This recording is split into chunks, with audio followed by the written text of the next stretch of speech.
किशन सोनपुर गांव में एक छोटा सा ढाबा चलाता था। इस काम में उसकी पत्नी कमला भी पूरा साथ देती थी। कमला और किशन दोनों मिलकर सुबह से शाम तक अपने ढाबे पर काम करते और जो पैसे बचते उनसे अगले दिन का सामान खरीदते और बाकी से घर का गुजारा करते। ऐसे ही दिन बीत रहे थे। गर्मियां आने वाली थी। गांव के पास जो और दूसरे बड़े ढाबे और होटल थे, उन सब ने अपने ढाबे और होटल में बढ़िया एयर कंडीशनर लगवा दिए थे ताकि गर्मियों में भी ग्राहकों की भीड़ लगी रहे। इस कारण अब किशन के ढाबे पर ग्राहकों ने आना बंद कर दिया। अब ज्यादातर ग्राहक दूसरे ढाबों में ही जाकर खाना खाने लगे। इस कारण किशन की आमदनी बिल्कुल ना के बराबर हो गई। कमला, अब तो ढाबे पर ग्राहकों की भीड़ लगनी बंद हो गई है।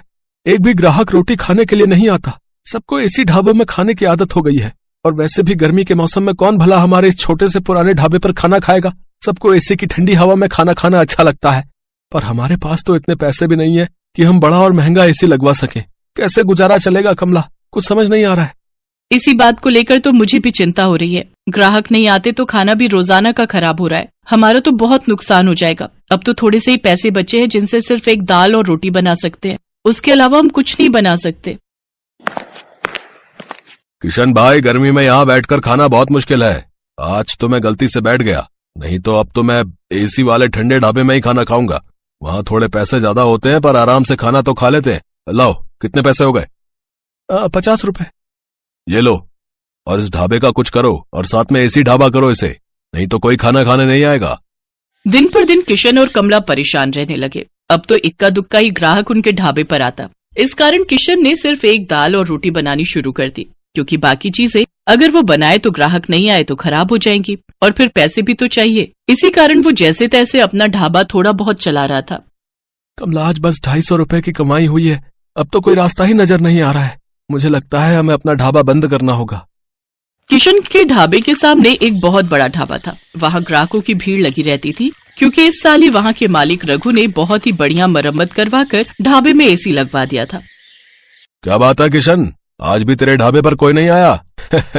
एक काम कर, ढाबे पर ताला लगा दे। अब तेरा ढाबा नहीं चलने वाला। इतनी भारी गर्मी में एसी के बिना कोई खाना खाने नहीं आएगा, और तेरे पास इतने पैसे नहीं है कि तू मेरी तरह इतना महंगा एसी लगवा सके। और मैंने एक नहीं 2-2 एसी लगवाए हैं, तब जाकर अच्छी कमाई हुई है। किशन और कमला ने सोच लिया था कि अब इस ढाबे को बंद कर देंगे। थोड़ा बहुत राशन रखा था, जिससे उन्होंने आज का ढाबे का खाना बना लिया था। कमला, ये दाल और रोटी जो बनाई है बस आज की बेच लेते हैं, कल से ताला लगा ही देंगे। कोई फायदा दिखाई नहीं दे रहा है। हाँ, मैंने जो दाल बची थी वो बना दी है, और थोड़ी बहुत तंदूर की रोटियां भी। उस दिन पूरा दिन कोई भी ग्राहक नहीं आता। दाल और तंदूर की रोटियां ऐसे ही रखी थी। कमला, मुझे लगता है अब कोई नहीं आएगा। रात के 9 बज रहे हैं, हमें घर चलना चाहिए। सामने रघु के ढाबे पर भीड़ लगी हुई है, तो भला यहाँ कौन आएगा? तभी किशन देखता है सामने रघु के ढाबे पर एक बहुत ही जरूरतमंद आदमी अपनी गर्भवती पत्नी के साथ कुछ मदद मांग रहा है। भैया, मेरी मदद करो। मेरी पत्नी की तबीयत बहुत खराब है। हम पर कुछ गुंडों ने हमला कर दिया। हमारी गाड़ी, मोबाइल, पर्स, कैश, जेवर सब लूट कर ले गए। हम शहर जा रहे थे, हमें नहीं पता कि इस रास्ते पर बदमाश हमें लूट लेंगे। ओ भाई, ये कोई खैराती धर्मशाला नहीं है जो तुम्हें मुफ्त में यहाँ रोक लूं। चलो जाओ यहाँ से। पता नहीं कहाँ से आ जाते हैं। मुझे क्या पता, कोई चोर उचक्के लुटेरे हो तुम। आजकल किसी का कोई भरोसा नहीं है। ओए छोटू, इन्हें बाहर भेज और ढाबे का शटर गिरा दे। मैं घर जा रहा हूँ। ऐसा ना कहो, मेरी पत्नी की तबीयत सचमुच बहुत खराब है। बस कुछ देर आराम करके हम चले जाएंगे। अरे सुनो तो भैया, भैया सुनो तो। सुनो जी, अब खड़ा नहीं हुआ जा रहा। मुझे बहुत प्यास लगी है, थोड़ा सा कहीं से पानी ले लो। किशन और कमला उस व्यक्ति और उसकी पत्नी को देख रहे थे। किशन दौड़कर उनके पास जाता है। भैया जी, आप चिंता मत करो, आप मेरे साथ मेरे ढाबे पर चलो। आइए बहन जी, आप मेरे साथ आइए। किशन और कमला उस व्यक्ति को और उसकी पत्नी को अपने ढाबे पर ले जाते हैं। साहब, ये दाल और रोटी आप खा लो, यहाँ कोई चिंता वाली बात नहीं है। पता नहीं, हम तो पहली बार इस रास्ते से गुजर रहे थे। जंगल का रास्ता था और पता ही नहीं चला कि कब इन बदमाशों ने हमारी गाड़ी को रोक लिया। किसी तरह से उनसे रहम की भीख मांगकर मैं अपनी पत्नी को सुरक्षित बचा कर लाया। मुझे धन दौलत की कोई कमी नहीं है। बस मैं तो कुछ देर आराम करने के लिए वहाँ सामने के ढाबे से मदद मांग रहा था, पर उन्होंने तो मेरी बात पूरी सुने बिना ही मुझे मना कर दिया। मैं अगर आज कुछ देर वहाँ रुकता तो अगले दिन अपने नौकर के हाथ पैसे भिजवा देता। तुम बहुत भले हो, तुमने भी तो बिना जाने पहचाने आज हमारी मदद कर दी।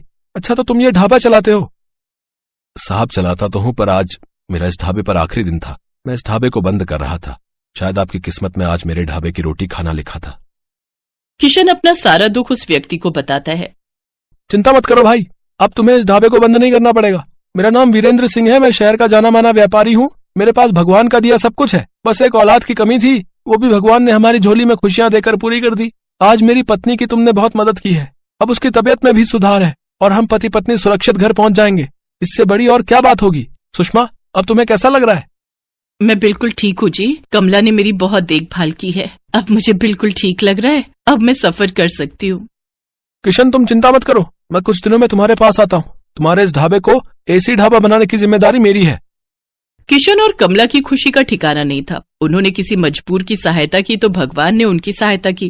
कुछ दिनों बाद जब वीरेंद्र सिंह लौटता है तो उसके हाथ में एक मिठाई का डिब्बा था। उसकी पत्नी के बेटा हुआ था। बेटा होने की खुशी जानकर कमला और किशन भी बहुत खुश होते हैं।